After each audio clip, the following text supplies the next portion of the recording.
I just wrote down some things I didn't want to forget. Oh, that's cool. No, we got a lot to talk about. Oh, whatever you want. I was just saving it for this because freaking, I've been to WrestleMania the last 2 years, dude. Ah, I was there 2 years ago. It's the Mecca. I went to Atlanta and Miami. Yeah. That's great. I've been to two. I went to Toronto and Miami.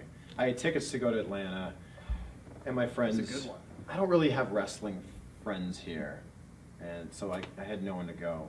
I'm like, come on, let's go. Let's go for the night. How much are flights? Well, I mean, that's not important, but it's WrestleMania. Flights are like $650. Yeah, we drove. Oh. Atlanta and Miami. I drove down to Miami. Well, that's what I'm talking about. I went to Atlanta. Driving to Miami. Wow.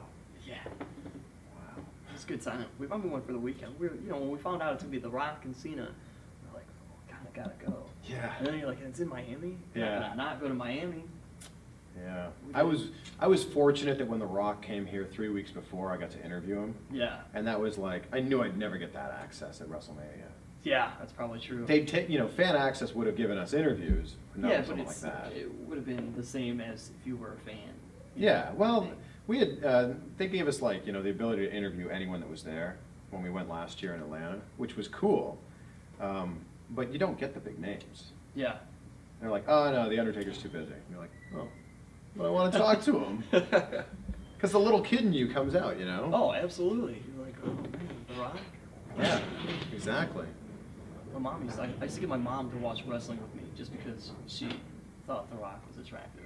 I was like, this is awkward. The Rock was, that was the one interview, like, for my entire career when people were like, who do you want to interview? It was always like The Rock, no question. Like, I've been a wrestling fan my entire life.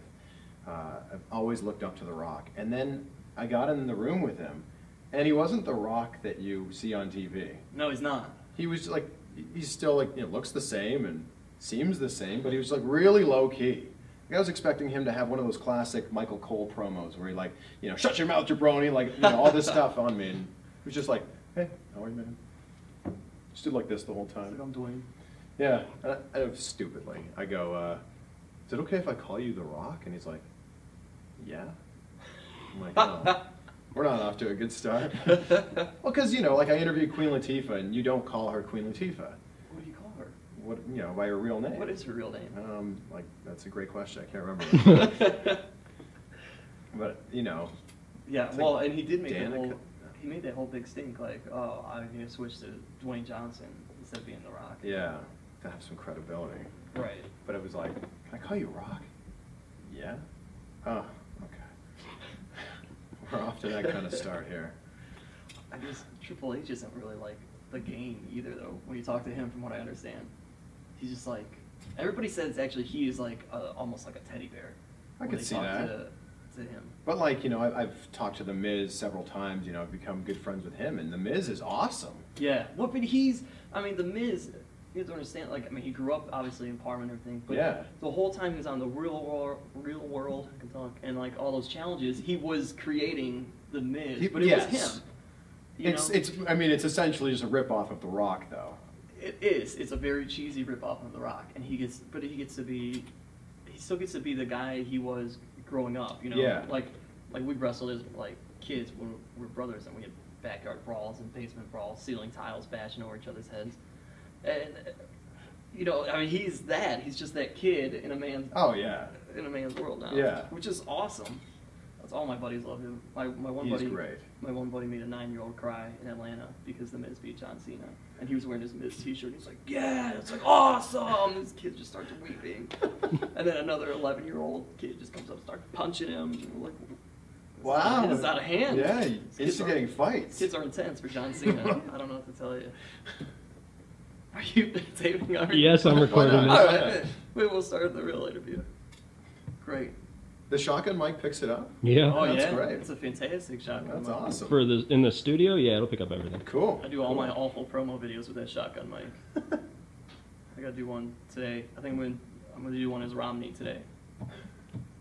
Tomorrow. You got a Romney impression? Sort of. Let's see it. I'm working on it. All right. Does it really need to be an accurate impression of Romney? You just have to get the I bought a manners wig. instead. I bought a wig yesterday at the Halloween store, and I got like the white hairspray, and I put it on the side so that it would do it. And yeah, so tomorrow what's gonna open this episode is Mitt Romney sings the blues. It's his way to connect with people. You know, every time he's an average person. every time I look at Mitt Romney, I think to myself, if my hair could look that good at 65, it's pretty we're good. laughing. Yeah, You know? yeah, It's pretty impressive. it is. You know, hey, good for you, Romney. But he's something else, man. It's been that whole 47% thing that came out. I was like, oh my god. That's why I don't get into politics. It annoys me. Sorry, we'll start now. Whenever you're ready. All right. I'm still recording. All right. Good. I gotta age my eyeball. All right, what are you laughing at? I want to start laughing. This is much more low key than what we usually do. Yeah. When we do it live, like we do it live, man. I go one shot. I'm like, we get this on one, and that's it. And I roll, and I don't have cue cards. So like my monologue's all up here. Did you watch the one thing? It was me and the guy going back and forth about the new Browns owner. Right? I mean, that's all got to be from memory. He actually screwed it up, and I carried him. Yeah, it worked. I was happy about that. So yeah, this is different. Now I get takes and stuff. Whatever you need. Whatever. Hey, I can put all of this up onto the web. It's the beauty of the internet. All right, I'm gonna start. All right.